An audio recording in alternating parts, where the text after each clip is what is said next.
of turn 4 they come. We are back under green key. They race down into turn number 1. Peyton Talbot on the inside. Matt Janzik on the outside. Here's Talbot. Talbot underneath, down the back straightaway. Janzik with the advantage going into third, but Talbot is right there. Nick Haywood has moved up into the third spot, and now Janzik puts some distance between them down the front straightaway. What a race we got going on right now. All in the top 5. Look at them how they're all bunched up. Look at Haywood coming up there. He's up to the number 4 spot now, Keith. Yeah. Donovan Lucier in a battle with Nick Haywood. It looks like a Thursday night at the Airborne Park Speedway. Wow. Those two are right now locked in a very tight points battle up at the Big A, and here they are side by side. Here comes Tyler Corcoran down the back straightaway as he is in a battle right now with McPherson, and starting to pull away is Matt Janzik. Yeah, Janzik's starting to pull away now, but does he have enough fuel? That's going to be the thing. If Janzik slows, you got to wonder. Look at Peyton Talbot. I wonder how much fuel he's got left, coming through the field twice. But he's got a great run going, and he's in that number 2 spot. But here comes your leader, Matt Janzik, coming down to complete lap number 1, 88-12 to go. Yeah, Janzik starting to pull away here, open up on the Peyton Talbot car. We got a great battle going on for third and fourth. Nick Haywood and Donovan Lucier doing battle. Caution out as we've got a slow car here on the front straightaway. That looks like the Taylor Wasson car. Well, Peyton Talbot's going to get another shot. Again.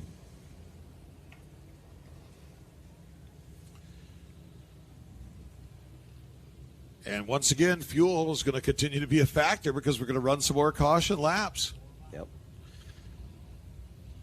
And Brian Calabrese, by the way, has passed a lot of cars since he came back out. Yes, he has. Brian Calabrese. Kind of lost track of him a little bit. Yeah, because we're he watching had to the go battle back up to front. there, like, he's out of it, and all of a sudden here he comes again. So, Brian, he has passed quite a few cars. And he's back here's to ways, Wasson. but look at how far he's come. Yeah.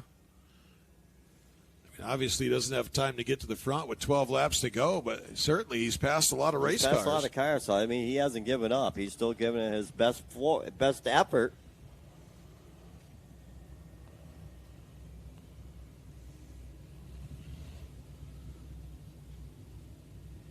Well, we're going to have another restart. We're going to see once again if Peyton Talbot can get around Matt Janzik. But right there, Janzik was pulling away after that restart.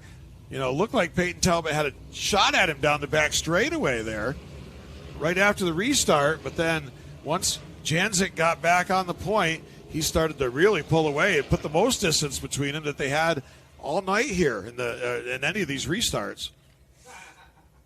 So, here we go again, Keith. See if we can get this going. Green flag in the hand of Bobby Bigelow. He's telling him we're going to go green next time by. And it was Wasson that he was out of gas as well. So fuel, if these guys did stop and goes for their one pit stop and didn't take any fuel on, that's become a major factor here. A big story late in the race. It is becoming a very big story.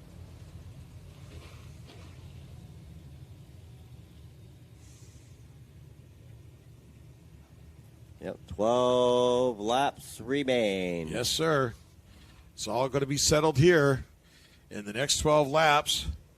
Or maybe not if we have more cautions and more guys are out of fuel. Yeah, people run out of fuel. Sometimes they bring out that caution, but more times they're just riding around like this. They're burning up precious fuel. So, see what happens, Kate. Well, here we go. Green flag in the hands of Bob Bigelow. They come off of turn number 4. Matt Janzik, Peyton Talbot, side by side down into turn 1. Janzik, once again, with that bite on the outside line, gets the advantage. And once again, we've got Donovan Lucier and Nick Haywood battling it out. They close right up on Peyton Talbot over in 3 and 4, Bobby. Yeah. And here's Nick Haywood. He's looking underneath Talbot for the second spot. Look at this. Talbot, now he's getting surrounded. Oh, we've got trouble over in turn number 1. Donovan Lucier goes around. Oh, boy. and he had a top 5 goal. He was actually running up in the 3rd spot. He's able to get himself back on the track, but how many positions did he lose? And wow, drama. Lost about all of them. Wow. Yeah, he just lost it over there. I don't know if there was any contact or anything. He's on pit road, Keith. Donovan Lucier has come to pit road. Yeah, so maybe it was some kind of an issue that caused him to lose. Yeah, it might have caused him to go. Maybe he had a tire go down or something on that restart. I don't know, but he just lost the handle on it altogether. And he's pitted somewhere way down turn number 1 around the corner. Is. It's going to be hard for us to see because he had one of the top spots, and he's going to be almost out of our sight right now. As you can see where he is, there he goes. He's almost in turn number 2. Yes. Where there he goes, way, way over there. And now he's come to a stop over in his pit box, and they'll go to work on the 61L car. Wow. So one of Peyton Talbot's pursuers has left the Speedway. Yeah, right. But Matt Janzik, man. So we've got Matt Janzik, Peyton Talbot, Nick Haywood, Cody McPherson.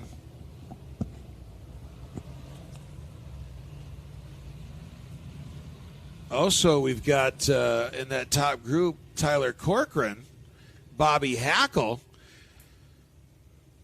Got a lot of the usual suspects up in there in this for this Vermont 200. In the back. Oh, yeah, he went back for waves, and he's right back in the thick of things now. Looks like he's in that number 6 spot. Look at Tanner Siemens as well. You know, he had problems earlier. And now he is up, 2, 4, 6, 8, up in the 10th spot, it looks like. Well, let's look at our live scoring here. He's being scored in the 11th spot, but that's not counting. That's still got Donovan Lucier listed there, so he's actually in the 10th spot. Wow. Dono is out of the pits. He rejoined the back of the field. A disappointment for Donovan Lucier. Absolutely. Right in the hunt, coming down to 11 laps to go, and he was like in the 3rd spot. He was, Yep. right up to that number 3 spot, and now he's got to see what he can salvage the rest of the way. He was in a battle there with Nick Haywood. Like I said, it looked like a average Thursday night over at Airborne. Now we're going to see if Peyton Talbot can get the jump on Matt Janzik.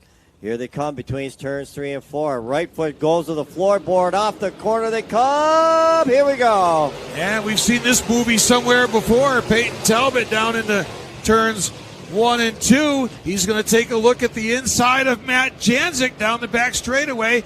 Janzik seems to be too strong. Here comes Cody McPherson. McPherson is up in the 3rd spot now. He's got around Nick Haywood. He's trying to make a late run at it here. Oh, we got a battle going on right now. Peyton Talbot, but it's just Janzik runs that high side, and he runs it so well. It's hard for Talbot to get any momentum going down on the inside. Coming down on 9 laps to go now. 9 laps remain, Keith. Yeah, and starting to pull away is Matt Janzik. Trying to race him down is Peyton Talbot. He's had several shots at him on restarts here. And now on the backstretch, here's Tyler Corcoran. He's on the outside of Nick Haywood, trying to take away that spot. And we come down now to complete lap 192 as starting to pull away once again. It's Matt Janzik. Yeah, let's see if the end come at it, but still something could come into play. This is not over yet. 8 laps.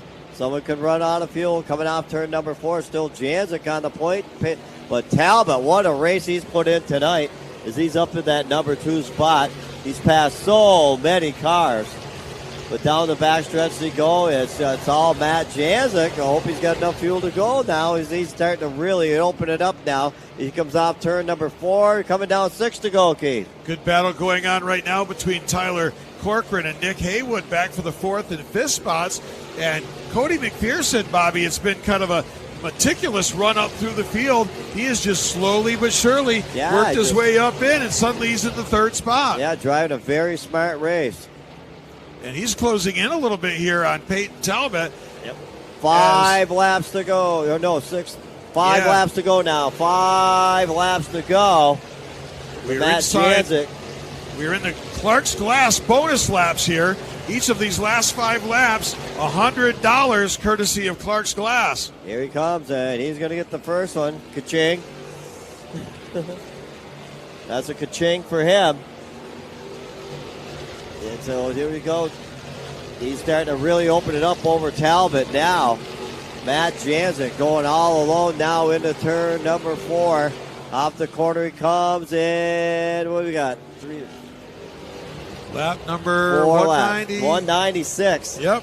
197. It just clicked over. Oh, 197. I was waiting for it. That's why I was laps holding to out. go. Oh, my. 3 to go here for Matt Janzik, looking for his 3rd in a row here in the Vermont 200. Yep, here he comes, taking down a 2 to go, 2 to go, 2 to go this time. Matt Janzik in the Kubota number 22. He is your leader. And stretching it out now, Peyton Talbot, a heroic effort tonight as he rises in that number 2 spot. Going down off of turn number 4 this time. Matt Janzik will take the white flag, Keith. White flag for Matt Janzik. One more time around the Devil's Bowl Speedway, racking up those $100 bonus laps from Clark's Glass in Rutland. He'll race down the back straightaway. He's got some lap traffic in front of him. He is going to be able to ease off the throttle and not get to them off of turn number 4. Make it 3 in a row for Matt Janzik in the Fabian Earth Moving Vermont 200.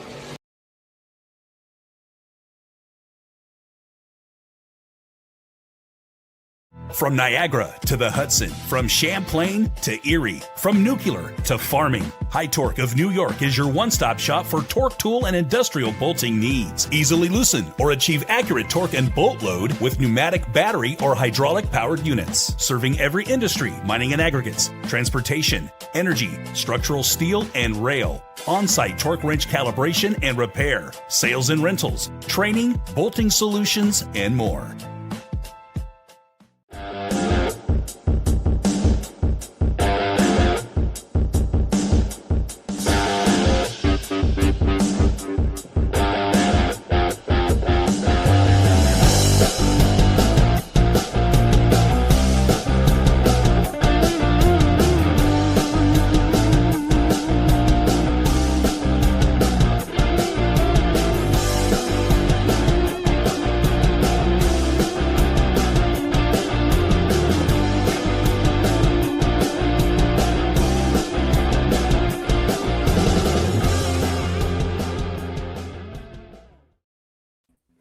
Well, good evening, everybody. Welcome back to another edition of Monday Night Modifieds with Matt and Mike. I'm Mike Mallett alongside Matt Smith, as we'll take you through another night of talking modifieds here on the show. Obviously, that's the name of it. Matty, how we doing today?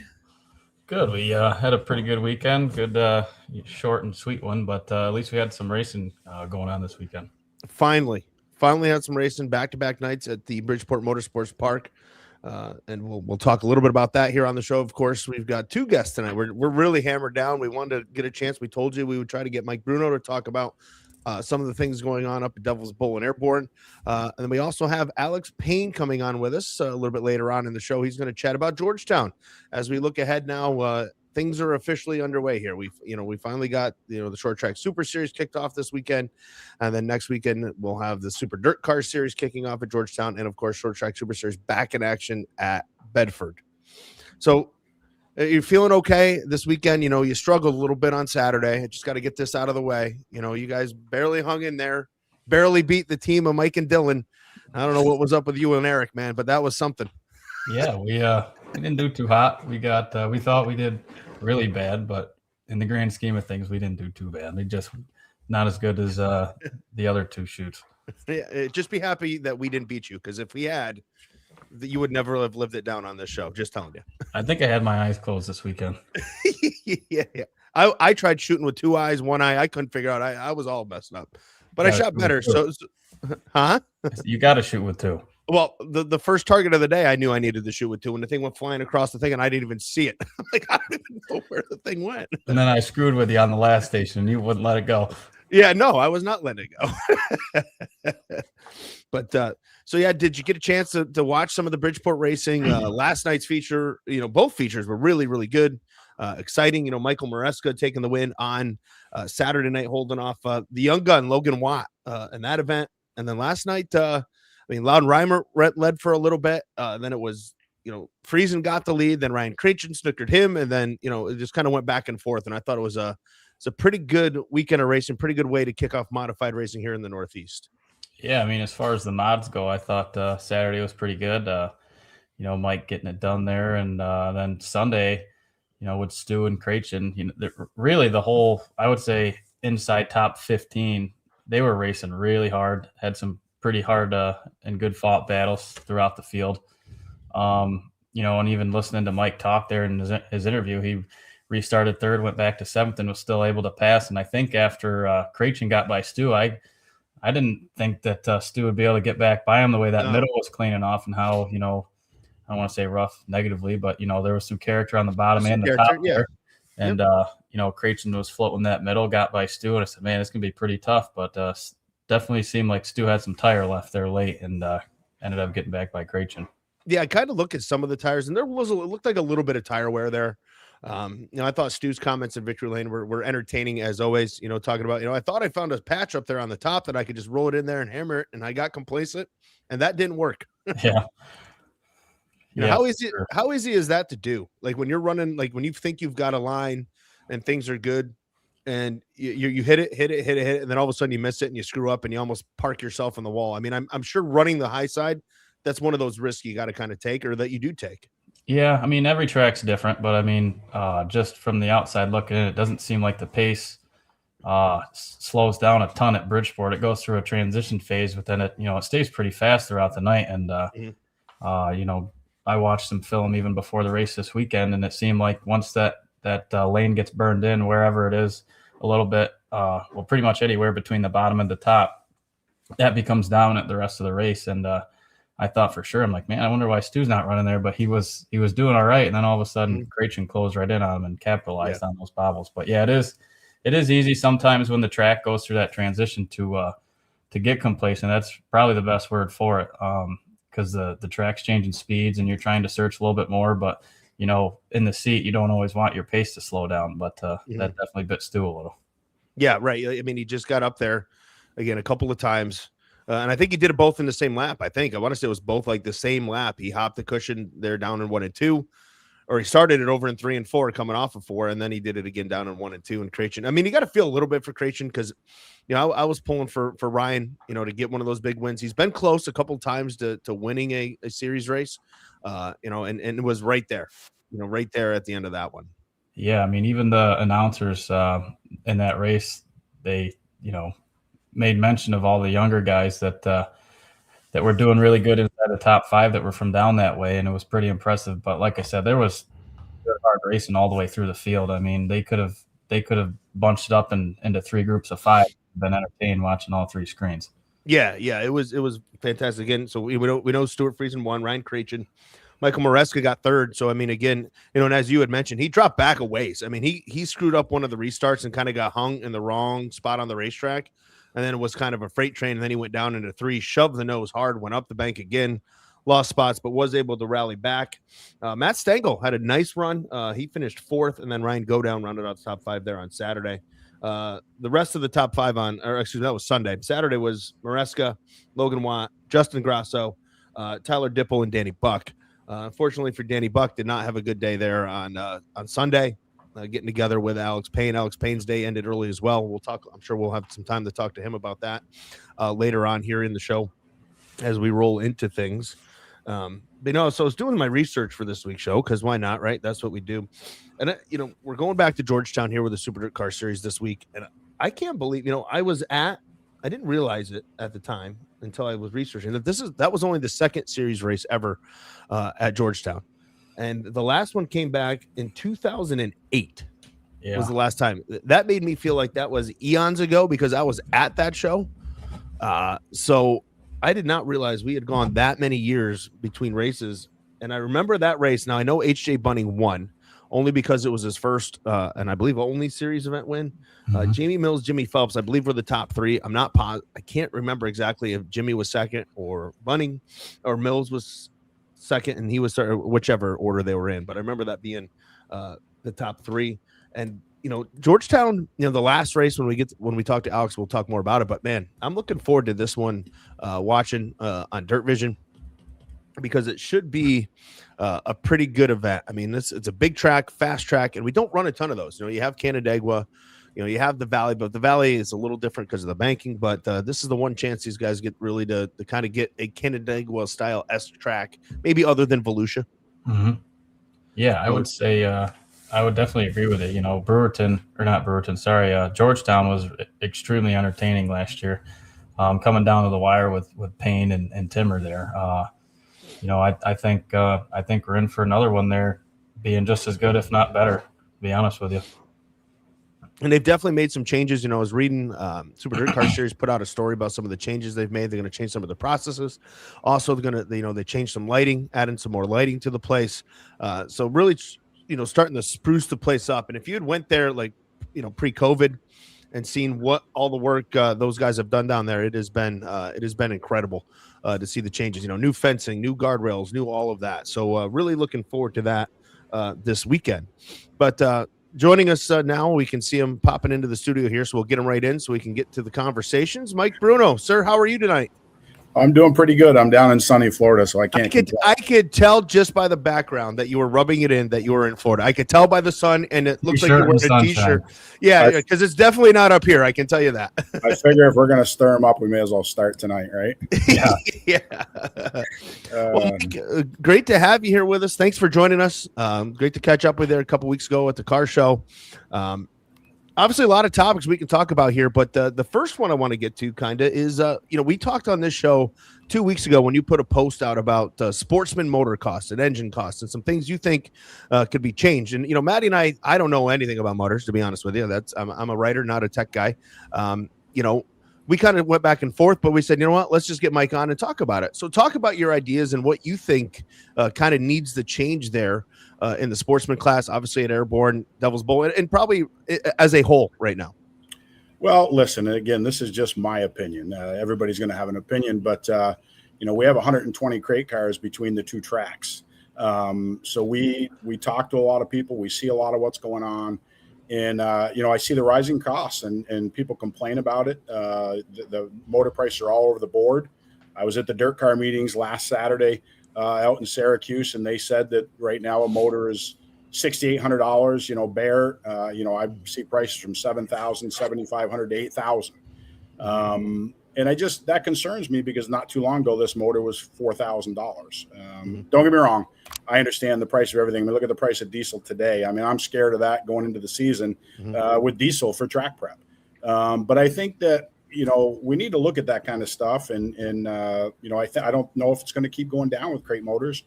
I just feel that there's another option to be able to, open the motors up and do a rebuild on them. And I mean, these motors are getting sent out for repairs now, and they're doing pistons and rings and bearings and valve jobs and all this kind of stuff as a repair.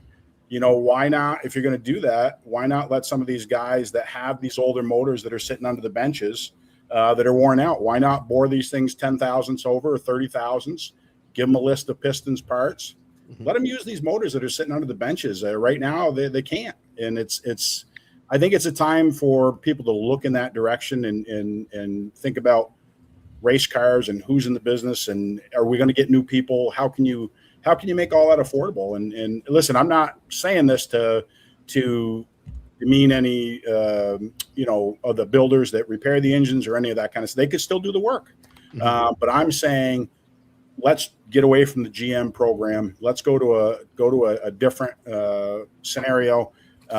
Based off a GM motor as a crate motor. I'm not saying have a motor that has more horsepower, that has more torque, because one thing I would never want to do is I wouldn't want to make the GM crate motors obsolete where people felt they had to buy them.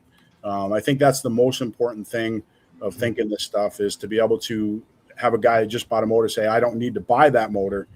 This is an option down the road that I can save myself a couple grand. And I think there's a lot of people, and I talk to a lot of them, that are willing to save that money. And if they have a problem with a motor, that they can fix it themselves. There's do-it-yourselfers out there that have the opportunity to fix these motors, but they can't. And I think we're in the day and age where I think that needs to change. And again, that's my opinion. I mean, I've given that to Dirt Car. They understand that. And listen, no disrespect to them. I understand their program. I understand why they're doing it. Just me personally, I don't believe in the seals anymore. And I've seen it. I've seen people cheat. And I think everything in this day and age, I don't care what it is, technology is so crazy now that everything's available. And people will cheat stuff. And if they're going to cheat them, why hide it with a seal? Open it up and let them go to work on them. Yeah, talk about your tech. I mean, it seems like every year you're able to find guys doing things. What do you guys do that's more extensive maybe than the traditional tech program? I know, especially the Vermont 200, you guys really go to town and make sure everything's legit. I don't think we really do anything, honestly, any different. We just consistently tech the race cars. Again, I'm not crapping on any tracks, but I think that people just believe in a seal, and if they see a seal on the motor, they don't tug on the seal. They don't look and see if there's silicone on the seal. They don't do all that due diligence, and I think that that's changing. I think that more people are on things now, and I think that we've just been ahead of that as far as teching the motors, and I think that we're up on it. We know what we're looking for, and we have the cam doctor, and we have all the testers and the things that we need to do to be able to test the motors, and sometimes we test them, sometimes we don't. We don't ever get in a pattern. Like this year, the Vermont 200, we didn't pull the motors just because the scare has been out there. And I just felt like I watch enough race cars to be able to see and know if somebody won a race by a motor or not. And I didn't feel this year it was a good year to pull them. That kind of leads to my next question. You mentioned watching the race cars. You're obviously a former racer, did it a long time. How much does that help you? When it comes, now you're promoting, now you're, obviously on the other side of the fence. How much has that helped being able to relate and know kind of what's going on in the pit area? A lot of us, like me, I've never raced, et cetera. I've done, promote a show every year, whatever. Other promoters I know have never raced, just promoters. How much is you being in the race car, knowing the car top to bottom, knowing all that help with everything you do at Airborne and Devil's Bowl? It's you can't replace that, in my opinion, just because I have conversations, with drivers. People will reach out to me if they're coming to a race for gears or, setups or springs, or, when my guys come and talk to me, the racetrack's doing this, or, we need to look at a different arc into the track. I can totally understand what they're saying, and I can go to work not only understanding the position they're in with the race car, is I can go and fix the racetrack as well to make the racing better. So, and then you go to the motors and all that. I've been there. So when I speak to my guys and we have the off-season meetings, they know that I'm not shooting from the hip. That's one thing I don't like to do. Sometimes people don't like it because I'm so straight up and tell people the way it is. And sometimes that's hurt me in the past. But I think that, the people that understand it and that race for me know that when we're going to talk about rules, and if I'm going to, tell them that, I feel a certain way, that I won't say 100% all, but I'll say 85% of them, understand it and they believe in it because they know I've been there. Another thing you posted recently, you put something out about tire softener. You feel that's a problem we're having in racing, modified racing, sportsman racing, all that? No, I don't really think it's a problem. Again, that really came from at Devil's Bowl over the last 3 years. Our car counts and the field is about split by about 1/10 of a second from first to 20th. Mm-hmm. And my big concern is, the racing's, so close that guys overdrive their race cars. They get upset because they're not having fun. People end up, they do, and they run into each other. And it's just, I watch it. And so what we did this year at Devil's Bowl is we've always allowed spoilers there. We took the spoilers away and we put them on a 400 right rear. Devil's Bowl, for anybody that's been there, you could run a 200 right rear at Devil's Bowl and never wear the tire. Yeah, you're fine. So we put the sportsman cars on 400 as a test for the first month, just because I'm trying to free the cars up a little bit. And listen, I could set a car up and put a guy into a car in probably 3 weeks, 4 weeks. He'd probably go out and win with that car because these cars are so technologically good now with these left side panhard bars and stuff that it's everybody's fast, and it's been a problem. So that was really what it was geared towards, because I don't want guys going and start playing that game, because I talk to a lot of people, and you hear things on the street, this guy's going to try this or this guy's going to do that. So I'd rather get it out there right now and let people know if we're going to do samples the first race. It's that simple. That's one thing I don't care about, is I care more about the integrity of the sport and tech than I do worrying about the $100 bill that it costs to send a tire out to get tech to make sure the guys are and I think guys understand that. Yeah, that's what. Well, it was funny. Mike Fowler literally asked, "What was the decision to make a D400 mandatory?" So that you answered that question for him. I think we've seen that in a lot of racing in general, where people are trying to loosen the cars up. I know in Florida, Volusia, we ran no spoilers on the big blocks, trying to change things up. Is that just I think you kind of mentioned like just bringing back the competition in the sport, because again, you mentioned everybody's so even and it's so close and so tough to make passes and do those kind of things. I personally, I don't like the racing. Listen, I like racing, but I just don't like the way the crate cars are racing at Devil's Bowl. I have more guys coming in saying, "Oh, we want to move to 358s," and as you've seen, we've done more 358 races at Devil's Bowl, and that's because the guys that are racing the crate cars just aren't having fun. It's so close. They're just not getting that excitement out of the crate cars, and when I hear that, that concerns me. So we have to make some changes. And in our off-season meetings, I ask them straight up, "Do you guys want to switch away from the left side panhard bars?" And if everybody told me they wanted to, I'd switch in a heartbeat. Just because it's a big factor. Is that the only factor? No, but I can tell you that things changed a lot when we went to left side panhard bars. I raced pavement for years. I was running a left side panhard bar on a pavement car in 1997. So I understand what the effects of suspensions are and panhard bars. But I do understand that the evolution of racing changes. But if the racing's not good, people are only going to do it for so long, and the fans are not going to like it. It's not ever the fast guys start up front and it's single file racing. It's the same thing as far as I'm concerned. Yeah, and look, none of us want to see that, and I think we've all, Maddie and I have talked about that. What do you do to make the racing better? How do you improve it? How do you make it so guys can pass? I mean, I think that the harder tire, to me personally, I think that's a great decision, considering, I've been to Devil's Bowl a bunch of times, and it's always slippery, and that'll, it's going to take a lot more, feathering the car, driving the car versus just putting your foot to the floor. And I didn't do that just to cost guys money and make that happen. Another piece of that was we switched our sportsman cars and our 358 cars at Airborne to all 400s last August. And I did not see a difference in the racing. I saw the racing was better. Airborne has a sandy surface compared to Devil's Bowl. So what was happening, if we started earlier in the day or we started hot laps when the sun was still beating on the racetrack, they were putting rubber down in the heat races just because they'd go out with a 300 tire that was all cut up. And we'd have black streaks in the corners, and it made me have to go to work more and have to get the equipment out. And then when you start doing that, then you're trying to do track prep at intermission. You don't ever get it the way you want to get it.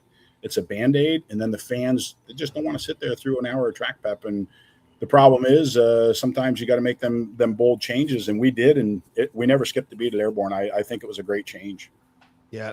Doug Whitcomb, again, we have a live chat going here while we're on, asked, is there any concern with what teams use for fuel?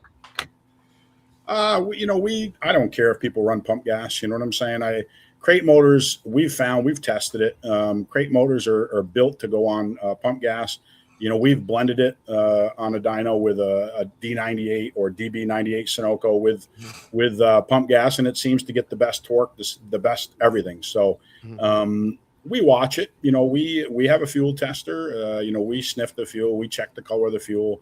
I don't think there's as much going on with fuel as they think. And at the end of the day, when you have a slippery surface like we normally have, that fuel is not mattering out there on that racetrack, as far as I'm concerned. You know what I'm saying? All right. So let's, anything else you want to add to the technical side of it? Now we'll get into the actual racing part of it. What's going on at Airborne and Devil's Bowl this year? Anything else you want to add on the tech? I just think that, people got to open their thinking as far as the crate motors. And again, I understand Dirt likes to, or wants to keep the sealing program intact. But my response to that is, well, how come the 358s aren't sealed? It's they're spec motors. They're supposed to have all the same parts and pieces.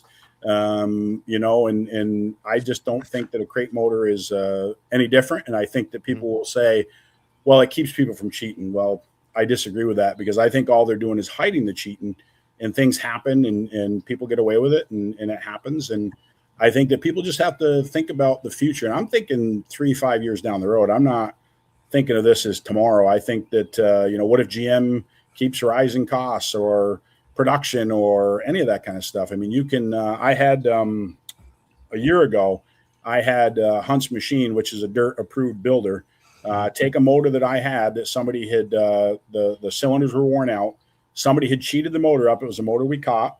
And we took that motor and we built that into a motor that's 10 thousandths over, exactly what I'm talking about, based off a crate motor. We just have not tested that yet. But I've had that in the works for about a year now. So we'll see. I think that it's more everybody understanding the piece of it, and it's not going to cost people more money. It's actually going to cost people less money. And as far as the tech goes, I was thinking of switching to the 525 motors this year at our 2 tracks. Just because I feel that, we're probably going to lose some cars at some point with Granby, because Granby and RPM are switching to all 525s. And then I got looking at that program, and again, it's another sealed motor. Right now, you can only get that motor 6 to 8 weeks out, and it has to go back to one person in North Carolina to repair that 525 if there's a problem. And they say, there hasn't been any problems, yada, yada, yada. But you know what will happen? The more production that happens, things will happen. And then I just don't believe in that program yet on the 525 side, because it's a sealed option. If a guy hurts a motor, he can't even fix it. He's got to truck it back to North Carolina to fix it. So until they fix that piece of that with a sealed motor, I'm not even interested in the 525s, to be honest with you. Yeah. With what the heck, where was I going to go? You said something there I wanted to comment on. We talked at the car show. I think one of the topics we had talked about was affordability. And that seems to me what you're bringing up, because there is no start in the 4 cylinders, move to the street stocks, move to sportsman, go to modified, right? That used to be the progression you saw everyone make. And now it's basically you pretty much have to start in sportsman, I would say, if you want to kind of move up. But it's really tough to just get in the door of racing now. Well, the problem is, part of it is we live in a store-bought world with racing now. It's and listen, I don't fault Bicknell or DKM or any of them guys. They've made it so easy for people now that you can look at it. That's Matt. He's in the shop. We're still listening. They've made it so easy now for people to assemble race cars, build race cars, and there's no more kind of parting it out down the way or buying a used car. It's everybody has the mindset that they're going to I'm going to buy Matt Shepard's car. I'm going to win the championship at Utica Rome this year. That's the mindset that people have, and it's the farthest from the truth, because I was always brought up that you can't buy ability. You can spend a lot of money, but you just can't buy the ability. And the problem is with that, with being the store-bought world that we're in, we lose a lot of potential people that could be long-term racers, because they get into the sport for the wrong reasons, thinking that, I'm going to buy this car turnkey. It's $50,000. I got the $50,000, and they don't get the results they're looking for because they don't even have the experience to be in the division that they're in. And I think there's a big problem with that in motorsports across the board. Just my opinion. Jeremy Huntoon asks, how does the aluminum motor hold up? We've talked aluminum motors. We've had the discussions. I'm not sure any of that, obviously, like I said. Yeah, I don't know anything about the aluminum motors. I mean, I can talk all day about 358s or the crate motors and that kind of stuff. I can remember when we were back racing with CJ Richards, we'd pull heads off in the pit area after the races, and listen, I don't think it needs to get to stuff like that. I think that if people do the tech and the tracks do the tech, I think that we'll be fine. Yeah. All right, let's switch gears a little bit here and start talking a little bit about the racing schedules and things you got going on. You got some pretty good things going on, Airborne and Devil's Bowl this year. First, Airborne Park, when you took that over, what made you make that decision to go Thursday night racing? I mean, that had to be a really scary choice to make, considering, we're traditional up here. Everybody loves their Friday, Saturdays. Got to be honest with you, it started probably 4 or 5 years ago, to be honest with you. Because again, one thing that I do is I study racing every day. I'm fortunate enough where, we, through COVID, we sold a lot of our stuff off. My wife and I, we right-sized our lives. So we can do it every day, and that's what we do. So I when we were younger, my wife and I, we used to go to Thunder Road and race the pavement cars on Thursday nights.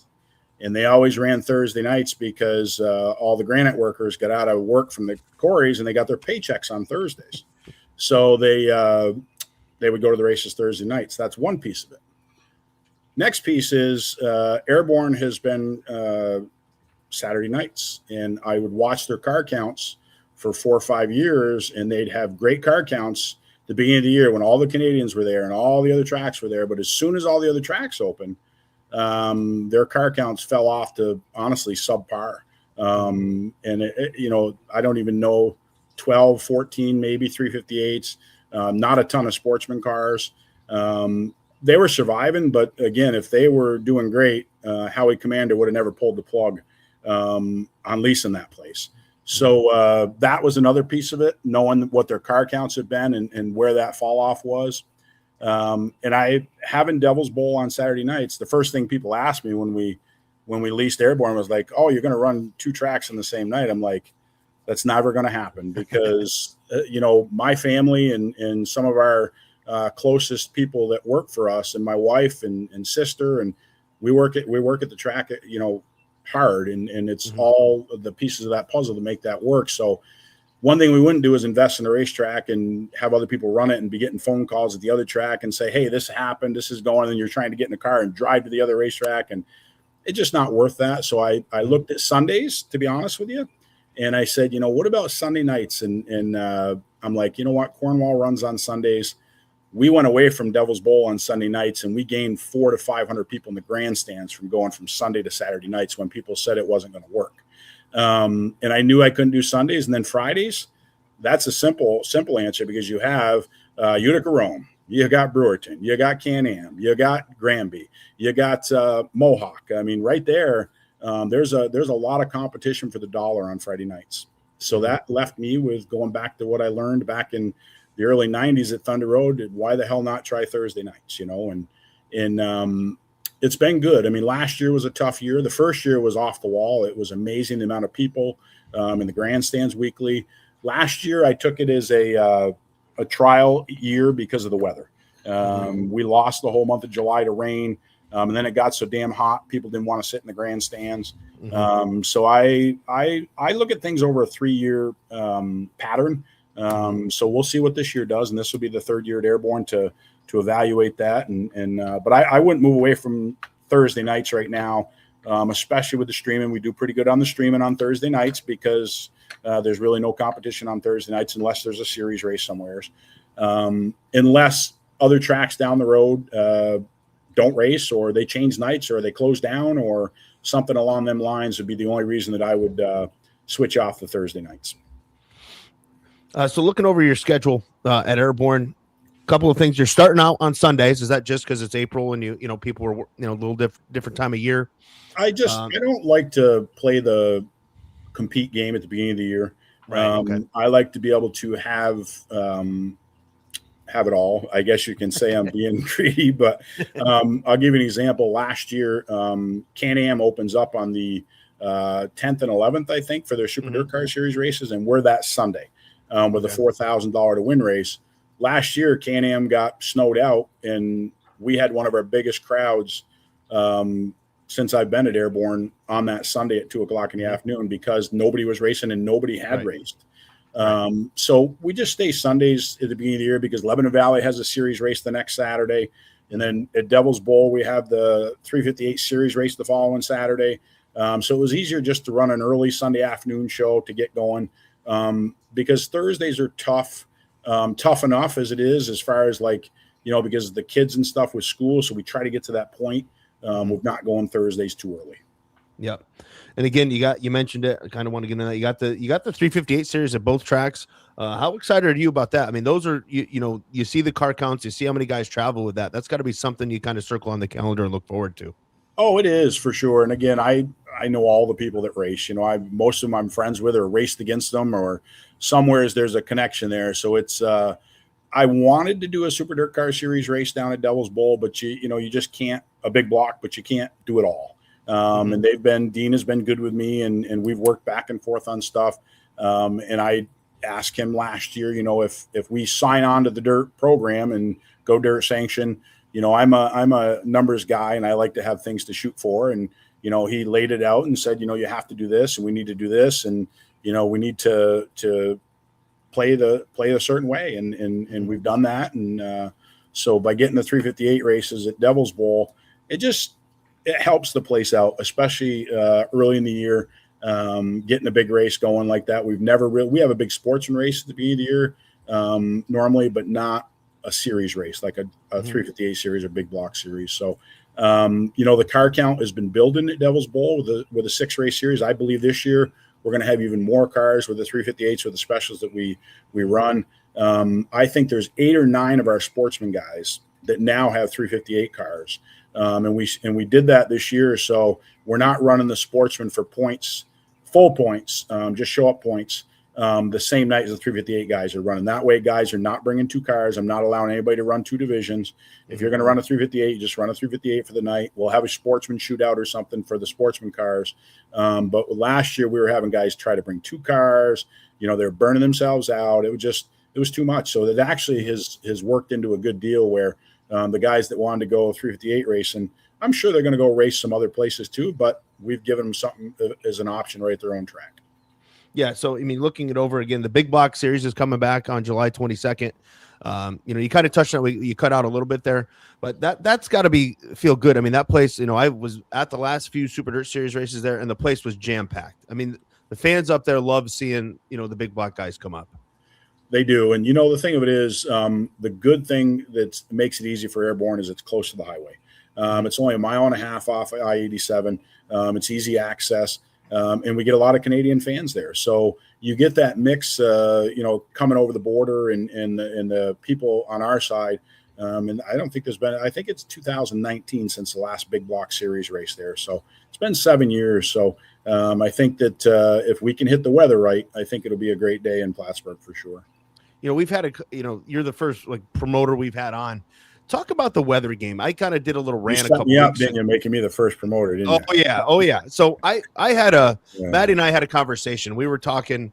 I was on Monday. I was looking at Facebook, just seeing if I missed anything to talk about on the show. And I see people already complaining about the weather for the weekend before Port Royal. And I'm like, folks, it's Monday. How hard is it in the modern era for you promoters to make decisions with weather? You've had some close calls up at Airborne, with the weather, and things have happened with the weather that aren't expected. How hard is that game to play, considering everybody looks at their phone on Monday and says, oh, it's going to rain Thursday, or it's going to rain Saturday? I don't even play it, to be honest with you. I tell my drivers in the pit meeting, if you message me before Thursday, when I see you, I will smash your cell phone because it's that frustrating. You know what I'm saying? Yeah. It's somebody will look that far ahead, and especially when, we don't make a decision until the night before if it's going to be torrential rain or the day of, because the weather changes so much. But I do understand on people's part, they're trying to plan. So I do understand the other side of it, that, people will make other plans. And that's why generally we always try to respect that. And we have a cutoff time on the day of the race and stuff. So if we don't want people traveling, we don't want people spending money, we don't want people going and using up their, expendable income if they don't have to. Mm-hmm. Yeah, I think most fans would appreciate that side of it. I just wanted your opinion, obviously, because again, I see it. I don't like it. It annoys me, and I'm not even a promoter. You know what I mean? Yeah, it's believe me, I watch the weather I've been watching it already up north, but for sure, a week from today, I will faithfully be watching that weather by the hour every day, 7 days a week until September. Just because I like to know the weather patterns and all that kind of stuff, and know what's happening, way the jet stream's moving, all that kind of stuff, because it affects the weather. And I like to learn all that and get it going. So I'm on top of it. And I know if I'm going to take a chance or not take a chance, because you do have sponsors, you do have series, you do have that kind of stuff. But I always try to be ahead of that. So when people reach out to me, I'm like, I got it covered. Yeah. I listened to an interview with the guy that does the track prep at Knoxville, and he talks about the weather religious. Like it is like a cult following for him. He's checking dew points. He's checking humidity. Like how much water am I going to put on? If it's this point, I got to put this. Like, I mean, I as a track prep guy and promoter, I guess you kind of got to do that. It's funny you say that because I just recently went for my FAA license to be an unmanned drone pilot. And I learned about all that stuff that I never knew before, as far as wind and fog and dew points and the mixture of the dew point in the air. And it's definitely going to help me moving forward because I never even thought about that stuff before. I would see the numbers, but I really never knew what they meant.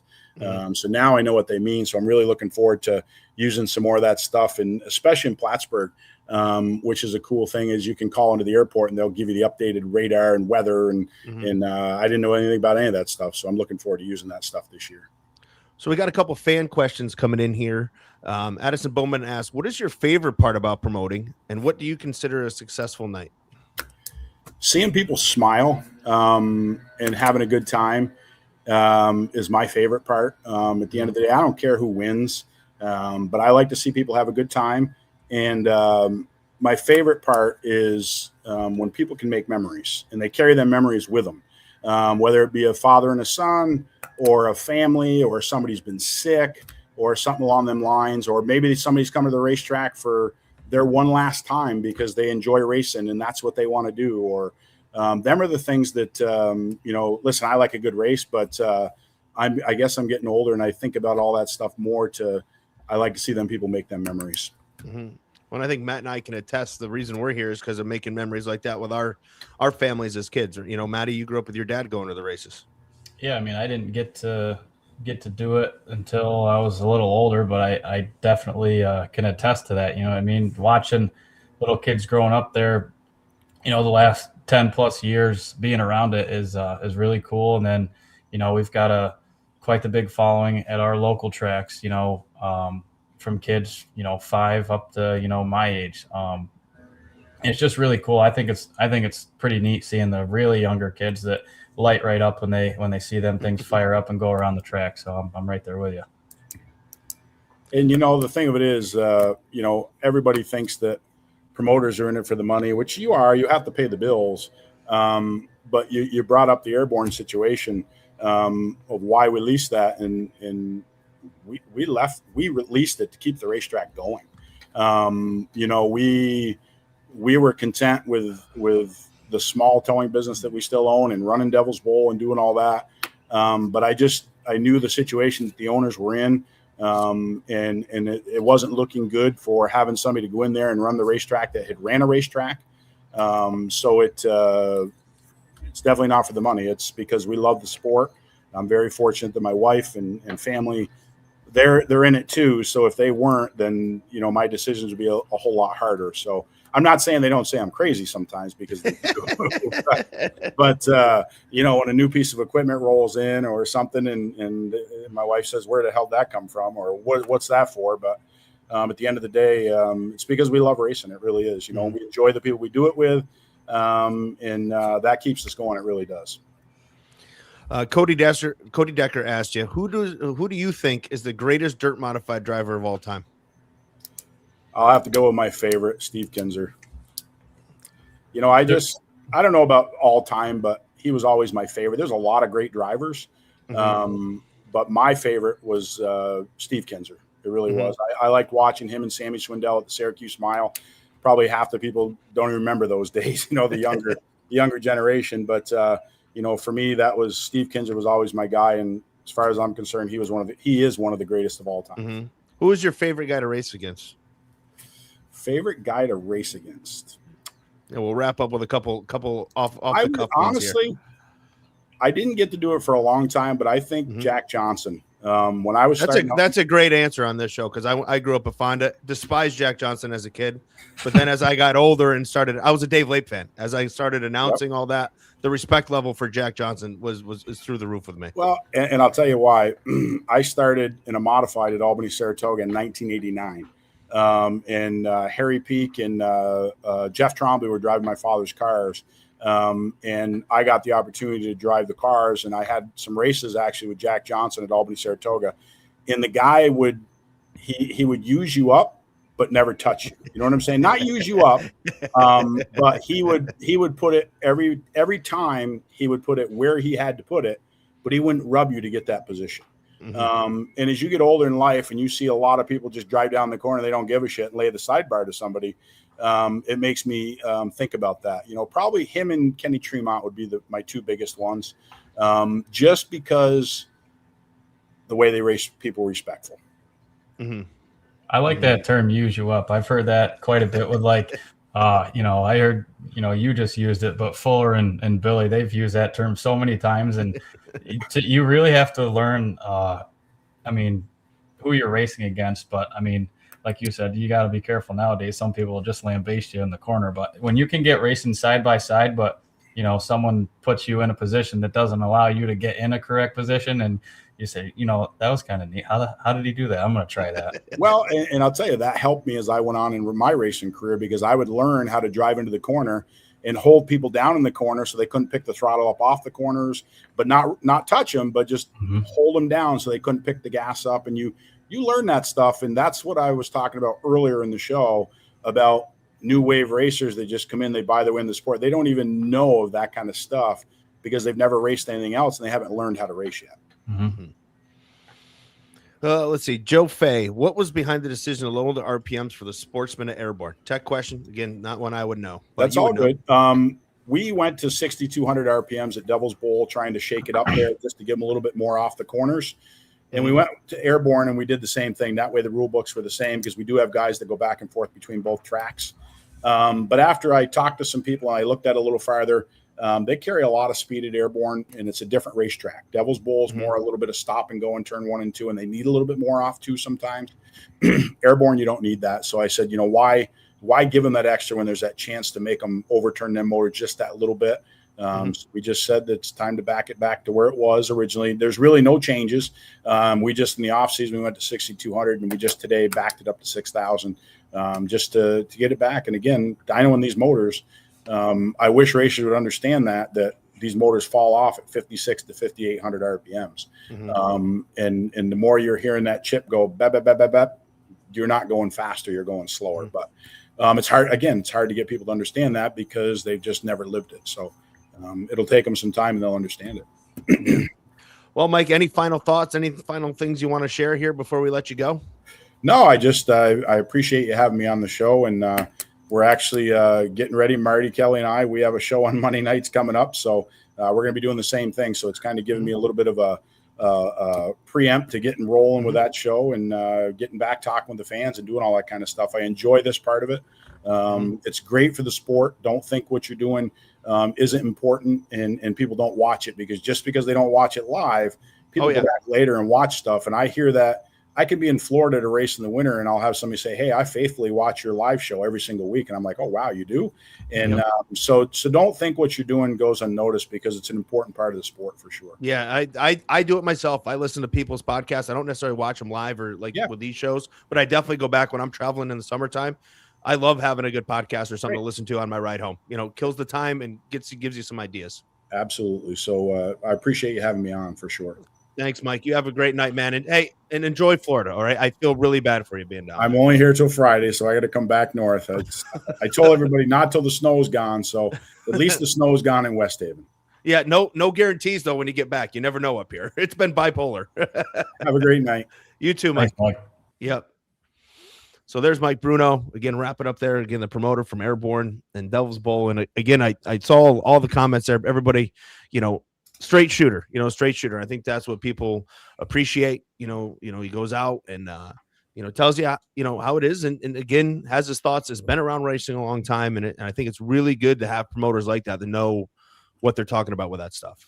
Yeah, and I haven't really been too in tune with the whole crate motor deal the last 4, 5, 6 years, but it's good to not let things get stale as far as who questions what. I'm not going to say changing the rules overnight is always a good thing, but it's good that people question it to make sure, and that guys like him that are checking them and not only just lobbying for maybe different rules changes, but he's a guy that puts his money where his mouth is, checking tires, checking engines, and as far as big races go with that Vermont 200 that he's got going on, I mean there's no slouches up there. And I think the guys that know that they have a fighting chance, knowing all that their stuff's, legal, I mean, why wouldn't you go to that knowing that you're on a level playing field in a class like that?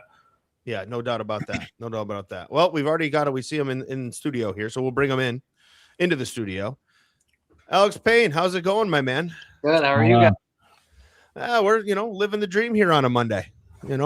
I hear you. I hear you. It's snowing here. We just got done washing cars. So. Oh, that's. I think you banged out some body panels too. Not to bust your chops too much here. You had a rough day there yesterday. There's a couple to straighten. Yeah. Yeah. Well, talk about the weekend. Obviously, not the way you wanted things to go. We'll start with the tough weekend, then we'll get to the good stuff coming up.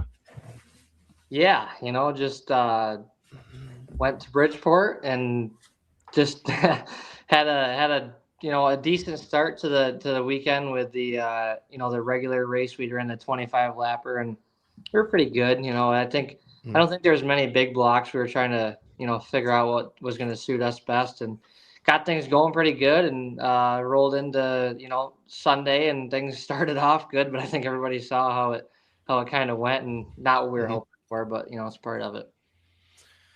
That is the ebbs and flows of racing, as they say. And I always like to say the racing gods giveth and the racing gods taketh away. I mean, you come out of a season on a high and then, the next two races, it kicks you right in the stones.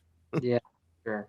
That's one thing Mike doesn't understand. When a guy has a bad night on TV, he goes, "Oh, well, that sucked for that guy." He shuts the TV off, but guys like us have to deal with it for a couple days. Yeah, no doubt. Yeah, I don't have to worry about that, Maddie. I turn my laptop off and I go do other things. But yeah, I understand. I get it. We'll figure out if that goes in the highlight reel or not. That's what you're thinking. Yes. So let's look ahead now. Georgetown coming up, and you got to be pumped. I mean, last year's race, I would say probably one of the races of the year with the Super Dirt Car Series, and obviously you get the win. Yeah, that was an exciting one. We'd never raced there before, and went and did that. The practice and the race the night before on the American Racers and switched the car over to Hoosiers and just had a really good night. Hot laps to time trials to the heat race to the feature. It was just a really good night and a good race with Tim and just things went our way. So that was definitely a pretty cool one. Yeah, last year, would you consider it your breakout season with the Super Dirt Car Series?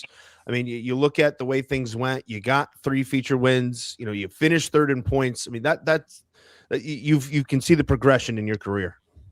Yeah, being our second year on tour last year, you don't know what to expect. You don't know what to hope for, really. I mean, just kind of rolled with it as we went, and some things didn't go our way, and then things started to go our way, and it just got rolling good. It was top fives and, just every night, just consistent, things were working out, like you said, got a couple wins and, that's really what it takes. Just can't have those bad nights like we just had. And, you gotta just keep things up front. And, some nights you're not going to have the best car, but you can make the best out of it and wind up with a good points night. So we definitely learned a lot and, looking forward to this year.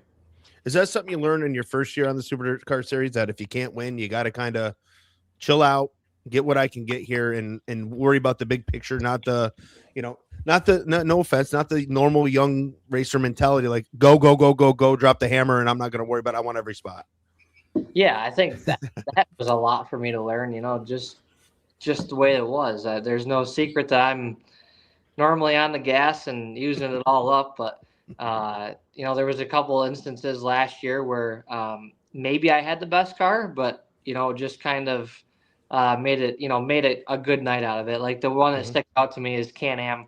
After the rain, I was probably just as good or a little bit better than the 84, and stuck myself just out there one time, and I knew if I did it again, it was going to end up bad. So just settled in and run second, good points night, and go home from there. It could have been that, or it could have been off the racetrack and finished last. So a lot of things you can learn from, and I feel like I'm getting a little better at the patience thing. Trying to.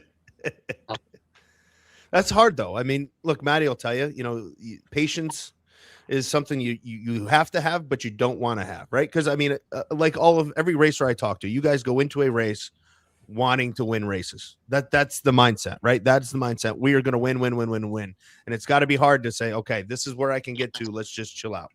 Yeah, for sure. Yeah. That's, one of the toughest things for me when I got into modified was being able to slow myself down, as the track changed throughout the night, where, you might go into a corner and feel all that grip and you're like, wow, I can keep this pace up the whole race. And very rarely do you ever end a race running the same lap times as you started in it. But it's tough because you think, man, I think my car's getting better and better and I'm keeping it straight and doing what I need to do. But when it slows down, you end up roasting your tires off it. That usually doesn't end up very well. What so this weekend, excited, ready to get back down to Georgetown. Can you compare that to someplace else? It's big. I think it's bigger than Canandaigua. It's a big facility, but it's got to help being good at Canandaigua. You're very good at Canandaigua.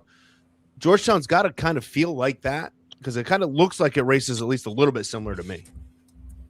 Yeah, I don't know. Obviously, it's going to be different now with the configuration, but I think that it's a lot faster as far as banking wise. Like we were on edge there. that was awesome. There was a curb, as high as you could get around there, and rarely do you see that at Canandaigua. But I think just a bigger track mentality might help a little bit. And that was a fast paced night. And we don't get those anymore at Canandaigua, unfortunately. I wish we did, but.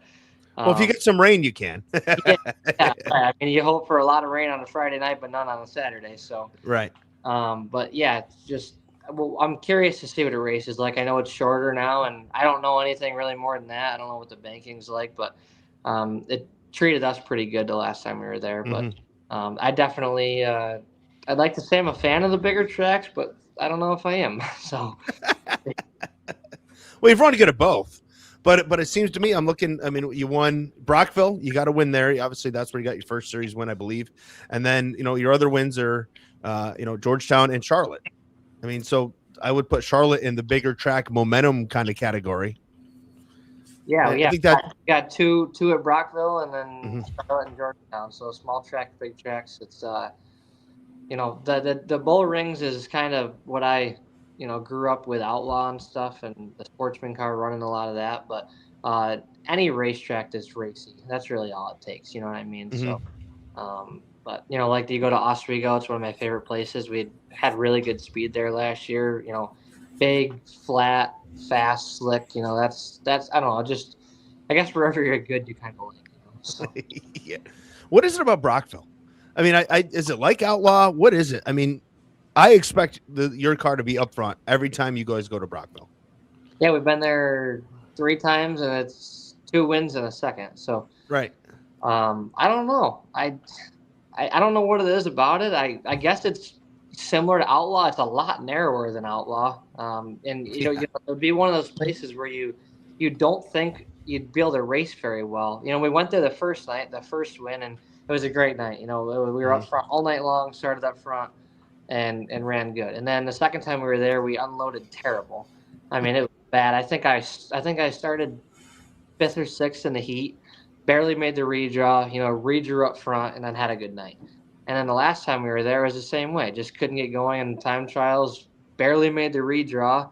Actually, I don't even think I made the redraw. No, I didn't. I started outside and, drove all the way up to 2nd. So I don't know. It's been really good, and it's been different every time we've been there, so it kind of solidifies to me that it just works good there. So I'm looking forward to that this year for sure.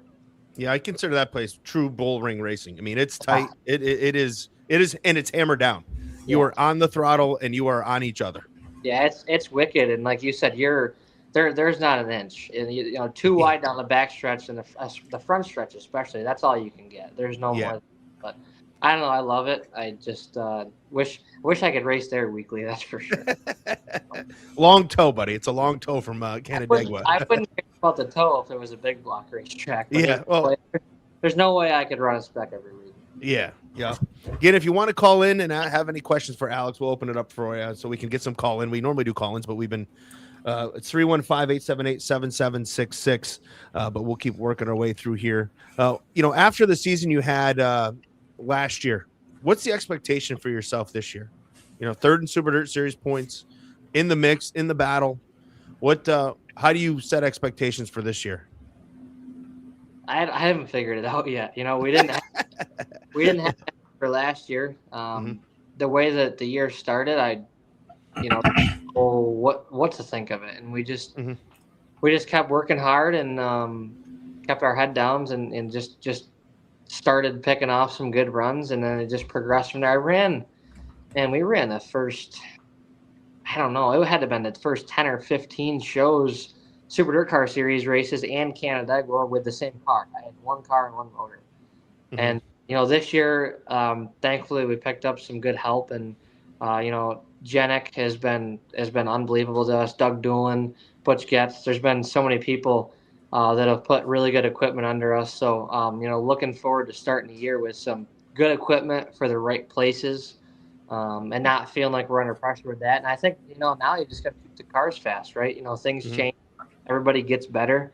We had a decent package going last year. Still not quite enough for the 88, but, we're working on that. So I don't really know what the expectations are. I think just finish all these races that we can and just try to get the best, top 5 runs that we can. And I think the wins and everything else will come after that. All right, Jeff Mangialardo, I hope I'm saying that right, said, how did you get hooked up with Butch Getz? Are you looking forward to Big Diamond and Grandview? Are you running Kutztown at all?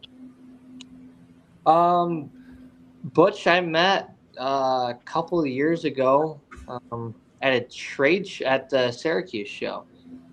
And just kind of stayed in touch from there. And he's just, began helping us a little bit when we needed it last year. And this year we're going to do, I don't know, a handful, 5 to 10 shows in his cars with Dwayne Howard next to me, which is pretty cool. Looking forward to that. Grandview looks like a pretty neat place. You'll like it. If you like up on the wheel and hammer down side by side, you'll like Grandview. Yeah, so we're looking forward to that for sure. Kennedy Payne said, hi, Alex Payne. I'm your biggest fan. Any relation? Oh, I don't know. No. Miles Bow asked you, how did the group Genic deal come about, being that they are from Quebec? How did that deal come together for you? So that's a good story. 2 years ago now in Florida, we were parked at Alltech, and this group of guys had music playing, loud music at night. Races were over. We're in the toter hanging out, going to bed, and my buddy, my crew guy Nate, he's like, I'm gonna go over and say hi to those guys. I'm like, all right, go ahead. They're playing music, having a good time. So, and Nate doesn't, he doesn't talk to many people. He kind of sticks to himself. So he walks over there, and he didn't come back for a while. I'm like, I gotta go check what's going on here. So they're having a good time, and went over and kind of met everybody and hung out a little bit, and that was kind of it. And kind of saw him and at Volusia, the next week, and then kind of didn't really talk for a while.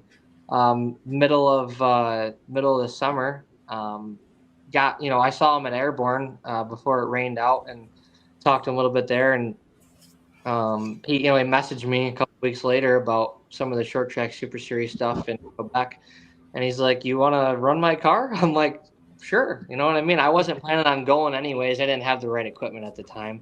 So we went up there and spent a couple days with him and raced his car. He was going through a little bit of medical problems and stuff that they're working through, and they've got their way worked through now, but just kind of formed that relationship and got home and, hey, you want to build a car for Dirt Week? So we built the car for Dirt Week and went and, won at Charlotte with it. And here we are now. We're pretty cool deal. It's just funny how things can happen.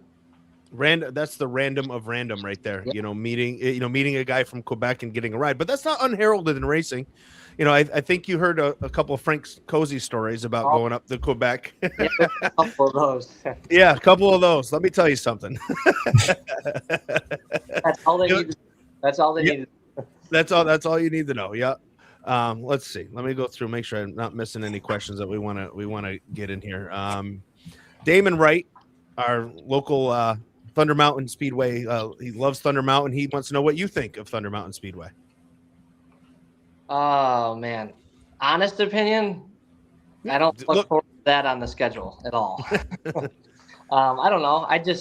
I've been there just a handful of times, and I just feel like I can never really get going. It's a weird surface. It's not like, you know, the last tour race we had there was, I kind of just swung it way outside, and when everybody kind of was running the bottom, and Rudolph and I picked up a bunch of spots and kind of fell back in line. I don't really have much experience there, so just kind of one of those tougher places for me. Matty, you love Thunder Mountain. Yeah, I mean, no, I do. I will say though that if you did happen to try it, a weekly race, that you probably would have a different opinion of it. But it does seem like that the midweek stuff is a little different, or 2-day shows are a little different.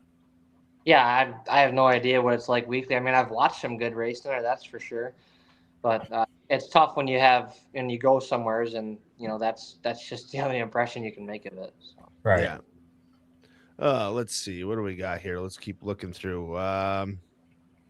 Hunter Lewis asks, what tracks are you looking forward to racing at, and which tracks are you dreading? I think we got one that he's dreading. We can check that one off. Well, I think there's a couple more that I dread a little bit more than that one. No, I'm really looking forward to as many races we can get at Weedsport. It's my favorite racetrack, and been so close so many times there. I really, really want to get a win there. And obviously Brockville, looking forward to that. And then, just there's a couple good ones. We got our the race at Land of Legends, 2 of those that Honey Eye Auto Parts is presenting. So we're looking forward to representing Doug and everybody there. And a couple places that I'm not really looking forward to. The very, very first one that is a definite is Lebanon Valley. Definitely not my favorite place to go to. And I mean, other than that, there's a few here and there that you don't love to see, but I'd say that is the one that sticks out that I really would rather just not go to. So. That is a tough place. You either love Lebanon Valley or you do not love Lebanon Valley. I don't think there's any in the middle. And the guys that are good there obviously love it. And the invaders that come from other places, some of those guys are like, ugh. And I completely understand your opinion. And I've heard it for the last, 30 years of covering motorsports. Guys that love it, just, yes, we're going to Lebanon Valley. And guys that don't are like, ugh, I got to go to Lebanon Valley.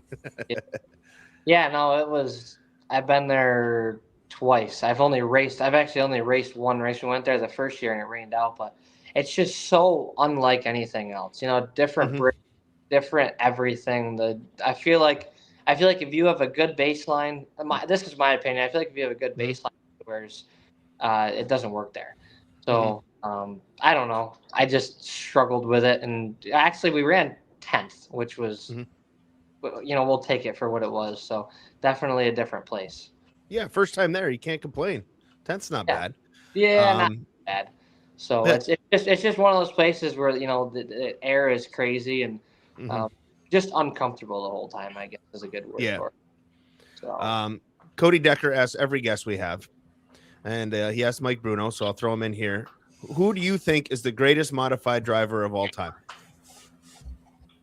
I don't know. I guess there's a few that stick out on that list, right? But you talking anybody or current? Any modified guy, anybody you want to name, greatest of all time. Now you're not that old, so it's harder to to look back at some of the. Our depth isn't as deep as yours, Mike. Yeah, no, neither one of your depths is as deep as mine because I'm old, but I'm not even that old, but I'm old. In this group, I'm the old fart. I mean, I'm looking at the history books and looking at kind of what's been done. It's hard to argue against Brett Hearn, but in my opinion, from a kid growing up to racing with him now, it's hard to kind of go against what Matt Shepard's been able to do. So I don't know. Those are the two that, if you think of that category, that's kind of where my mind goes to. So not, like I said, not knowing much about Brett's career, just looking at stats is pretty impressive. Yeah. So Brett Hearn, you're going Brett Hearn, and then Matt Shepard, modern day. Is that what you're going with? Sure. Yeah. Who is your favorite driver as a kid, growing up? I have had a few. I think the three that I kind of always watched. I mean, first was always Alan Johnson. He did a lot with us, not a lot, but he did a little bit with me as a kid. We did some snowmobiling together and stuff when I was a lot younger. just kind of looked up to that. And then his brother Danny, which is my teammate now on Friday nights at Outlaw. So we're both driving for Tim Gibson. And then I always like Steve Payne. So those are the guys that I kind of looked up to when I was kind of beginning all of this. So yeah, so a true outlaw BlackRock guy here, Steve Payne. I mean, you go back and watch any of the old This Week on Dirts, all those every week at BlackRock, it was Steve Payne, Steve Payne, Steve Payne, Steve Payne, Steve Payne. It's been fun. He's been helping us the last, I don't know, probably 4 to 6 months. He went to Oswego with us, and then went to Charlotte, and just doing a little bit of racing, helping out when he can. So it's cool to have him along, and we're having fun. Race against him on Friday nights still at Outlaw. So I don't know. I find it fun with the history and all what those guys have been able to do, and you just hope that someday your name can be a part of some of that list. So I'm picking on him. I'm saying I'm catching you. I only got like 27 series wins left, but I'm getting there. What is it here? Ken Bruce busting on you a little bit. It better be your dad. Let's see. Thoughts on going? Go ahead. I feel like you can't ever answer the question with that, but obviously, growing up, I always wanted to be like my dad. You know what I mean? That's the way it was, and he's been every single reason why I do what I do today. So there's no doubt. But I feel like when you answer questions like that, people are, well, that's an obvious. You know what I mean? Right. Oh yeah. Well, Kenny's busting, and we're gonna bust you. You know how this operation works. Oh, You've gotten to know me now well enough over the last couple of years of us getting to chat a lot more. How the ball busting goes here. Matty knows. I mean, he had to deal with me. He had to deal with me all day Sunday as we were shooting trap, mocking him. Even though I'm terrible, I still mock him all day. Or Saturday, not Sunday. Saturday. Let's see what else we got here for some questions coming in here. Doug Payne asks, "What's your favorite old country song when you're working on the car?" Highway. He's got to have one. He's got to have one. Highwayman. Highwayman. Yeah, the big four. You guys got to know what I'm talking about, right? Oh, yeah. All right. Yeah. I grew up a country guy, man. I was listening to like Conway Twitty when I went to my grandma's house. So, stop. Most people would never know, but that's still what I listen to.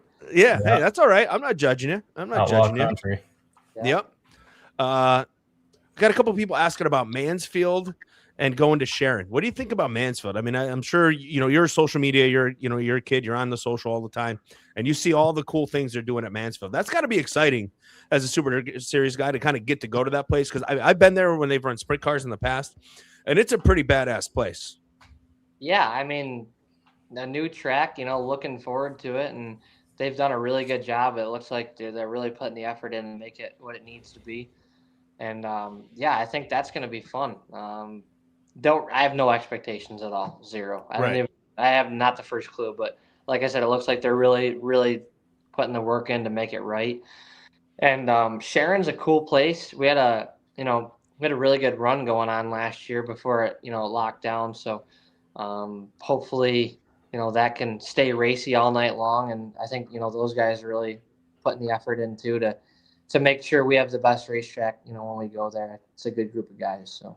I like Sharon too. Sharon's another place, beautiful facility. I've seen some really, really, really good racing there. And I think one of the things they do really well is, like, this year, obviously it got a little lockdown on the bottom, but they're very good at making adjustments to what they do. Like, they will, I guarantee you the track prep guy put that in the notebook and said, okay, what we did here did not work. We're going to have to change it up. Yeah. No. And like I said, it raced great until that point. We were making some moves, and I thought I was going to have a really good car for the end of that deal. And we did, and we had a good finish out of it. And just unfortunate that it locked down, because at that point, there's nothing anybody can do. Yeah. You're stuck. Yeah. Frank Gross ask Alex about the best race I saw all year at Outlaw. 4 wide pass for the lead. Yeah, that was an interesting one. I'm sure most people saw the end car with that. Just one of the deals where I didn't know what was out there, and just saw the opening and took it. You know what I mean? And made for a good show. Matt was trapped on the bottom with lap cars, and it was just kind of one of them things where timing was on my side, and wound up with the track position, and then at that point, that's kind of all it takes. So. One of the things I wanted to ask you about was I saw your car at the car show a couple weeks ago, and you're doing the throwback scheme. Now, one of my all-time favorite cars. Talk about the decision to do that, what the car is. I'll let you describe it and tell everybody that didn't see it. I think that thing is pretty badass. Yeah, that's a pretty sweet ride. I don't care who you are. That's a fan or not. You got to appreciate that. So, we Doug Doolan with Honeywell Auto Parts. He was the first person to help me last year. The first one to hey, what do you need? Let's get you going on the right track. Put a motor under the hood and did a bunch of other stuff. One that we won Brockville with, and just been a major part of what we're doing, and can't be thankful enough. And his dad was a fan of mine before he passed away. So, him and I talked, and over the winter we put a good deal together for him to, take care of our Saturday night car at Land of Legends. And I'm like, hey, let's do something cool. Let's do something that would, make you proud, make your dad proud. And they had a lot of success with Gary, with that car. And, who doesn't know that, that star, and especially with this year being the 250th year of America and everything, it just kind of all lined up with the red, blue, and everybody knows me with the American flag stuff. And, goes back to, the Pillsbury car with Alan Johnson and Gary Tompkins. So just a kind of a cool all around throwback that touches a lot of topics, and, we're looking forward to seeing what it's got. So. The Pillsbury car with Alan Johnson. I actually have those fire suits, Alan Johnson's fire suits. That's how much I like that. Oh yeah. Yeah. That's awesome. Yeah. I think, JR at, Race Wrap really deserves a big shout out. He really hit the nail on that one. That I think pretty cool for sure. Yeah, it looks awesome. It looks awesome. Dylan Decker wants us to ask, what was your favorite win in a modified? And he did bring up the favorite wins when you passed Matt Shepard for a win. My favorite win in a modified. Exciting wise, I mean, Georgetown was hard to beat for me. That was one of the things where we had, it was like 10 to go and things were not looking good, and really put my head down and gave it all it was worth. But I'd say the one that stands out the most was that first series win at Brockville. I mean, there's nothing like that feeling. There's absolutely nothing like it. So that's probably my favorite one of all time, and probably always will be. So. Yeah. Yeah, I'll give you that one. You can have that first series win. That definitely ranks up there. It has to with most guys. Every guy we talked to, I think that first series win matters a lot. And you were fortunate. It didn't take a whole lot of time to get that second one. Yeah, no, we were lucky all the way around. To be able to win the first year on tour was never anything I had in my cards. We had no idea what to expect, and then. To go back and do it again was awesome. So yeah. And then again, we talked about it, 3 wins, and again, you got the long haul award this weekend. I mean, this is one of those trips you got to be like, it's fun. You love going there, but this is the ride. You get it out of the way early. Yeah, well, that's just getting home from where we just raced. That wasn't the shortest ride ever. Yeah, it's. You go to these awesome racetracks and they're awesome to race at, but when you get done, it's like, man, sucks. So, we got Georgetown, and then we got the short track Super Series race. So we're gonna kind of tow out that way and make the best of it. So you're doing the double. That was going to be my next question. Was where are you going to do the double heading out to Bedford? Yeah, I think so. I think if everything goes right, that's the plan for Bedford. We tore up one of our main pieces pretty good the other night here last night. So, we'll get things patched back up, and we plan to do both of those. So. Nick Wary asked, will you be at Utica Big Block Specials on Sunday nights? Yeah, for sure. That's one of my favorite places to go. I'm really excited about that. Big blocks on Hoosiers at Utica Rome. That's an awesome. I guess that's one of the races I should say that I'm looking forward to this year on the tour. Is that series race we have there. That's going to be pretty awesome. So, Yeah, it's been a few years since Utica's had a tour race. yeah. I got one of my, not my first, but one of my first modified wins there, and went back there last year. The New Yorker was, the big blocks on Hoosiers and ran third in that. So, looking forward to that for sure. Sean Hart commented here, I've been a fan of Alex from when he started slingshots at Oakland Valley and Hamlin. Keep up the amazing work and talent you got. Yeah. Say hello to Sean. I've known those guys a long time. So that's cool. That's where it all started way back when. It's coming up on 10 years now. I can't believe it. Yeah, that sounds to me like you were doing some traveling, man. Oakland Valley is down by Middletown and Hamlin is down in the middle of nowhere in Northeast Pennsylvania. Yeah, we had the slingshot, and there was nowhere to race around here with it. You didn't have to do it for Rome and stuff like that. We were just getting into it, so we went down there, and it was a big show of some sort. I just remember having no clue what I was doing at all, and just going and racing. And then we went to Glen Ridge a few times, and we traveled a lot to be sure. But that was, I think I won at Glen Ridge in 2017 with the slingshot. So like I said, we're coming up on 10 years of doing this racing deal. It sounds crazy when you hear that number. Yeah, but stop. Yeah, 10 years. Oh, look how long I've been in it. I think I mentioned my 30, and I think Frank Cozy's got me by 50. So it's crazy. I'm 10 years to most people. To me, it just sounds like a lot because it doesn't seem like we've been doing it. Obviously, we haven't done the big cars and stuff that long, but it's just being a part of it. It's been an awesome ride, and just looking forward to what's next. Yeah, we got a couple more fan questions for you. We know it's you're not late. It's 8:19. You should be good. It's not like last week we had Frank Cozy on. I had to let him go at a certain time. He had to go to bed. Yeah, but got time. I gotta plug my phone in here in a second. I think. All right. I'll give you. You got me here, so I'll give you two more here. All right, and then who's your American racers? Which do you prefer and why? Hoosiers all day long. I don't know. I just don't like American racers. They're all over the place with sizing. It seems like. I mean, I just mounted 2 tires over the weekend. One was a 90 3/4 shock that came up to 93, and I had a 91 shock that went to 94. Matt, I don't know what your experiences are like with that, but man, it's tough when you gotta pick a tire and you have no idea what it's going to come out to. I mean, the Hoosiers you can pretty much mount a 95.5 and know you're going to be 92 and a half. So I don't know. I just like it a lot better. Yeah, I mean, I always think back to that one meme of the actor there that was cross-eyed with who, marks the tires between Hoosiers and American racers. But no, I mean, I don't know. We haven't mounted up racers in quite a while. Yeah, no, I'm definitely a Hoosier guy for sure. Matt Guerry asked, will we see the Hurricane in the 70X this year?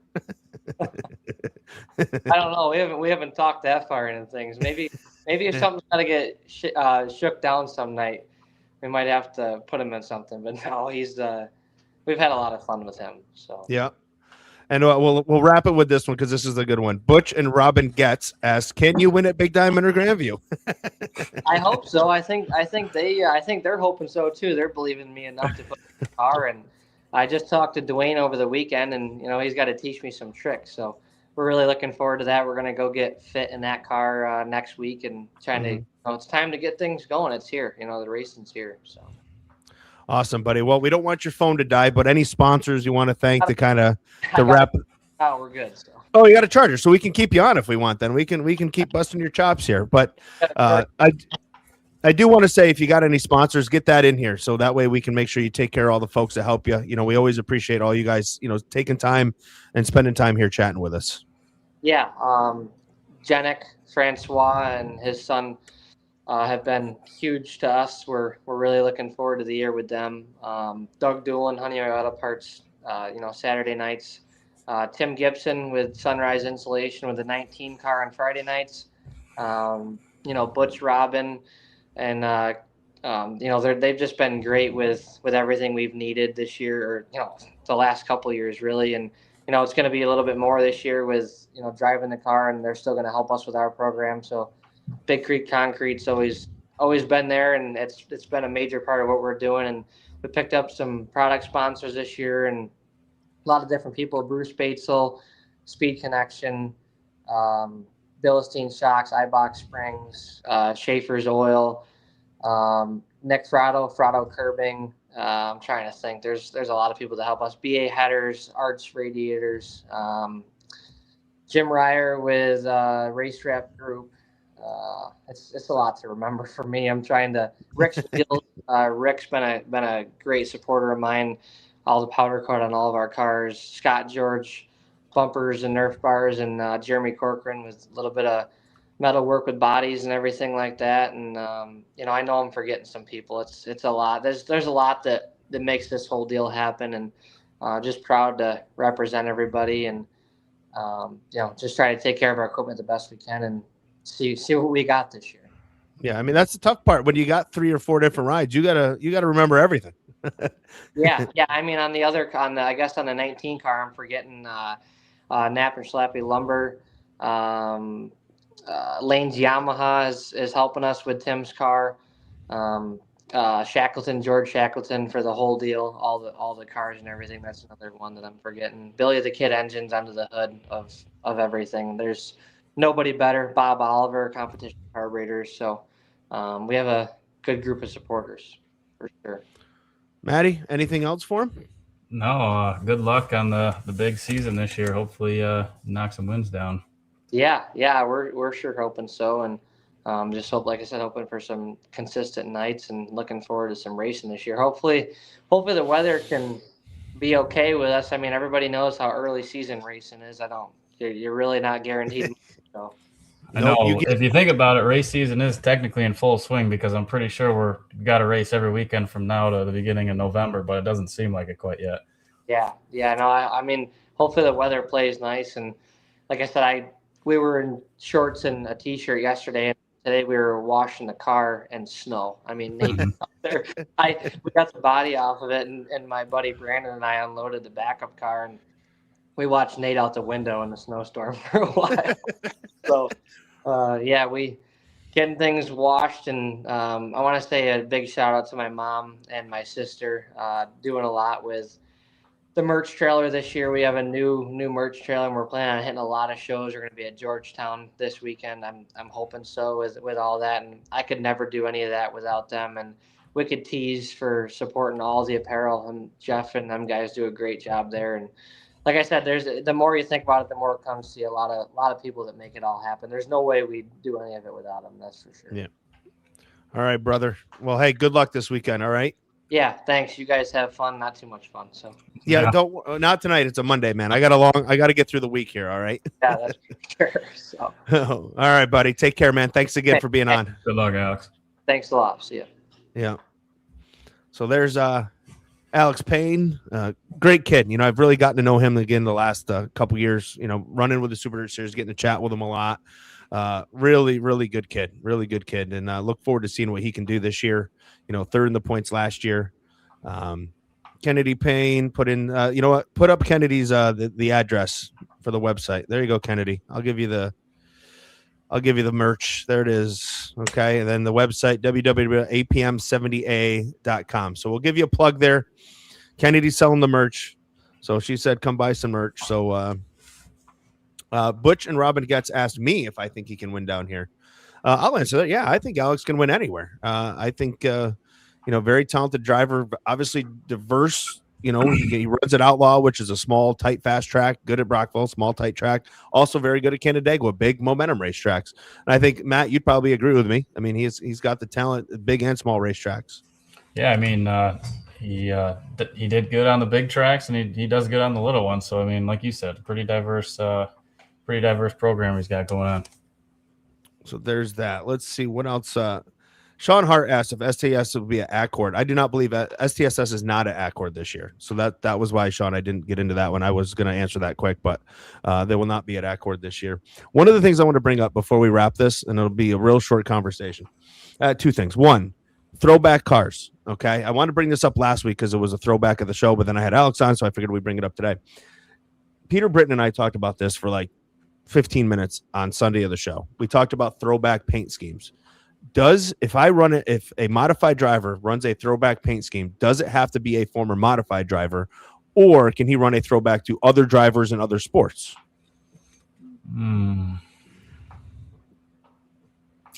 I don't know. I'm up in the air on that one. I'm going to lead more towards the modified. I'm going to lean more towards mod for mod. Okay. All right. I said no. And my argument was I think it would be cool. Like, we have a lot of tradition with the Syracuse Mile and so stuff. And if you're going to run a throwback, Sammy Swindell had the old Milwaukee car there. He had the TMC car there. Steve Kinzer, the Quaker State car. Like, I think those would be cool paint schemes to run. Out of respect for what happened at Super Dirt Week in the past, right? It's not a modified, but I think it would be cool to have your own version of that throwback. Yeah, I mean, I'm 50-50. I think obviously you're going to see more mod stuff. Yep. But if someone somehow replicated like a Bloomquist wrap or something on a modified, I don't know if that's been done yet or not, but I think that would be kind of cool. Yeah, it's infinite. You know what I mean? The 80s and 90s and even early 2000s NASCAR stuff. I've seen a couple, people trying to. Oh, who was it ran the? I mean, there was a throwback to Bob McCready. One of the guys ran in the Truck Series. I actually have the diecast somewhere. I can't remember who it was. Wasn't Stu. No, it wasn't Stu. I cannot remember who it was. Man, I do. I remember. Yeah. Well, hey, what about this? T-Max doing the 9 with the mod. Right. Well, it's a late model, but it's the mod design. Right. I think that's cool. We all love it, right? Nobody complains about it. He's even got like the chrome Nerf bar etched into the doors. Yeah, right. I think his car looks badass. Yeah, that is a pretty cool looking car. Yeah. Eric, are you finding it? Are you looking up who ran it? Brett Moffitt. Dang it, I knew that. Thank you. That's why we have a producer, for the dumb things that I don't know. So that was my one topic. So throwbacks, seeing some of the, Now Dave Pratt, put Dave Pratt's comment in here. Does it have to be dirt? How about a throwback to an old F1 design? Peter Britton mentioned Michael Schumacher. Now that would be an old F1 design, right? That was like one of his first names that he brought up. Would be Michael Schumacher. Yeah, there's the Moffitt truck, right? Yeah, that's a throwback to. Yeah, that's a cool looking. I will say Peter knocked out the jumping jack. Like I did not ever see a live race with Jack Johnson. But there's a what do you call them? They're nostalgia guys, the old vintage school, cars. Vintage cars. Yes, yeah. Thank you. And it was parked right next to us at Thunder. I'm like, man, that looks so cool. It's got an old look to it, but I'm just like, man, that is just such a cool looking car. I don't know what it is about that 12A, the way they faded it in, the numbers and the orange. Yep. And just think when that was done, that was hand painted. Right. Yeah, that had been tough, but I don't know. That car just really stands out to me. You know what's nice about that car and that door that you like so much in that car? Guess who has that? I got it in my garage. Yeah. Made a deal with Peter to make sure that door came home with me. As soon as I saw it, I told him, I'm like, whenever you're done with this body, whatever we got to work out here, I want that door. I want that. I got the door in the quarter off of it because I love, again, Fonda history. I did, who was it? Stuart Friesen ran a throwback to CD Coville a couple years ago at Albany, Saratoga, and they did a charity auction for it. And I'm like, I'm taking that door home with me. Just telling you now. Do you have a favorite car design of all the years in modified or no? Oh yeah, I think I've showed you before. My Billy Pouch car, the Pouch 1 car. Which one? Hold on, I can find it in 30 seconds here on my phone. Give me a second. It's got flames on it. It's purple. Yes, yep. You've looked at that, right? And I loved it better. Billy Jr. kind of replicated that, right? Right. Yeah, yep. Okay. Yeah, that was. Let me see if I can find the image here. Where is it? Come on, this right here. Oh no, not that one. Hold on. 3 wide picture Volt's got it. Let me see if I can blow it up here. Come on, blow up. Yeah, right. Can I get in on the camera? Yeah, you sent that to right me. There. Yeah, that car cool. is badass. I love the gold leaf in it and everything else. There's like a flame era at one point in the modifieds. Well, everybody had them. Even right? if you didn't have them on the car, most of the fire suits had flames on them. Right. That was a thing. I mean, Dave Lape as a kid, he's my favorite driver. What'd he have? He had that white, the white rounded flames behind the number. And I don't know, maybe that's probably what my connection to Fonda was when I started going to New Egypt and East Windsor and those kind of places and seeing that car and kind of liking it. Plus, again, I just love the big badass sail panels on that thing. Mm-hmm. So, Well, buddy, we are cooking tonight. We have gone a long time here.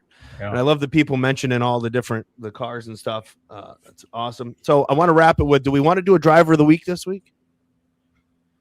What do you think? Who do you think it should be? I'll let you. You want me to go first, or you want to go first? If we're going based on overall finishes between both nights, it's got to be Mike. Right, it's got to be Michael Maresca, right? Mike. That would be my pick. He's the only guy that I've ever been around that forgot that it was fan appreciation, stole Brandon Walters' fan hero cards, crossed the name off, and signed his own name. I'm not even joking. I hope he's watching.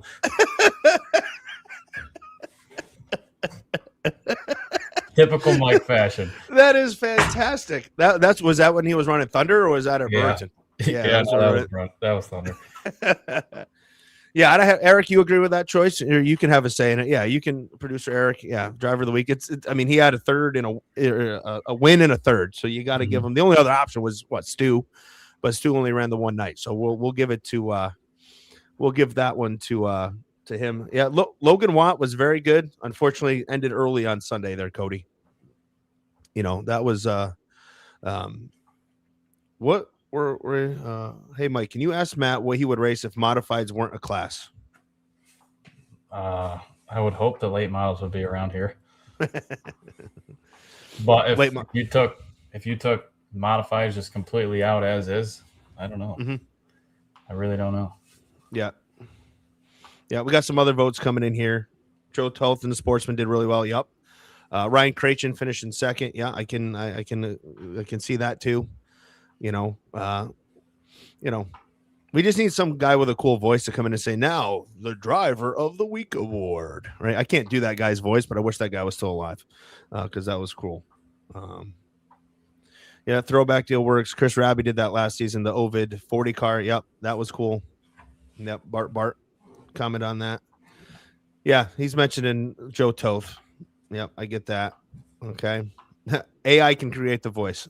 Sweet. Don't put that on me because I won't be able to make it happen. Don't make he can't even make his AI of his own minivan. All right, we were able to do that for him. So we went 2 weeks without mentioning that. Yeah, well, it's back. Okay, I haven't. I had to bring it up. You just let it pop in the room for a minute. No, it's coming in, minivan Matt. As soon as I see you at the next racetrack, the first words out of my mouth are going to be minivan Matt. If you ever interview me on the racetrack and you say that, I'm throwing the microphone. Gone. Well, the only time you win's when I'm not there, so you don't have to worry about it. I know, that's kind of what I was getting at. But what do you think, Eric? That a wrap here? Matt, you think that's a wrap? Yep. Hey, hold on. One more. We got to take this from Eric Williams. Put that one in. Matt, how did your dad enjoy the tractors last week? Maybe we discussed, but I just got on here. Sorry. Dad had a blast. He didn't do as well as he wanted to the first week, and then this past weekend he did a lot better. Kept it on the track. And even last week we were talking about Cletus McFarland. He actually met him at that pull down there because Cletus pulled on Friday. But the boys just got back with the tractor today in the shop, and it's kind of neat having that thing in here. Yeah, so there it is. So those you didn't know, we got there at the end that Matt's dad's was he dipping his toes in the tractor pulling world? Yeah, I guess you could call it that. I'll call it that, right? We'll call it that.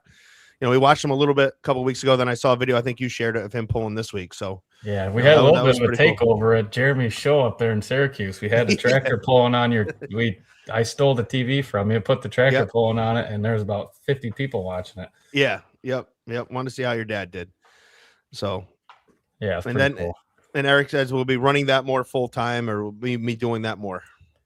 Yeah, I'm not quite sure if he's built a schedule yet or not, but he plans to do it around New York here once that stuff gets up and going. Mm-hmm. Mm-hmm. All right. So there we go. We got the questions in. Again, thanks to everybody for coming on, and thanks to everybody, thanks to Mike Bruno for being here with us. Great tech questions. Great, to hear his thoughts as a promoter. Again, want to thank Alex Payne. Did a great job too, talking about upcoming season, things to look forward to and all that. So with that, this is a wrap. So again, for our producer, Eric Schneck, for Matt Smith, this is Mike Mallett saying so long for now. From Niagara to the Hudson, from Champlain to Erie, from nuclear to farming, High Torque of New York is your one-stop shop for torque tool and industrial bolting needs. Easily loosen or achieve accurate torque and bolt load with pneumatic, battery, or hydraulic-powered units. Serving every industry, mining and aggregates, transportation, energy, structural steel, and rail. On-site torque wrench calibration and repair, sales and rentals, training, bolting solutions, and more. DirtTrackDigest.tv is your #1 source for watching dirt track racing live or on demand from anywhere. Johnson, and they make contact! On your smartphone, tablet, computer, or TV. DirtTrackDigest.tv is the ultimate streaming experience for race fans, brought to you by race fans. DirtTrackDigest.tv. If it's on dirt, it's on DirtTrackDigest.tv.